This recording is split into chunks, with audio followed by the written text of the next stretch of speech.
recorded confession proves that Joseph McIntyre set a number of fires in and around Grand Rapids in the summer of 2010, but did his state of mind cause him to set those fires?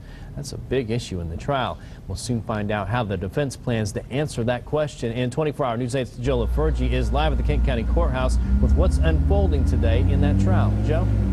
Hi, Brett. Criminal responsibility. Now, we told you at the beginning of this trial that you would hear that term quite a bit. That's coming true. How does one's mental health condition affect his or her ability to know right from wrong at the time they commit a crime? That's key to Joseph McIntyre's defense, and we're hearing about that right now in the trial. McIntyre has admitted to setting 9 of 11 fires that plagued parts of Grand Rapids and Kentwood between July and October of 2010. But was he responsible for his actions when he set those fires?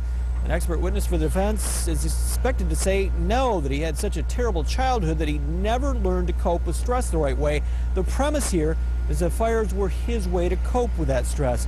Now, earlier in the day, jurors heard more from that 3.5-hour interview investigators conducted with McIntyre after he was arrested near the 11th fire on October 17th of last year.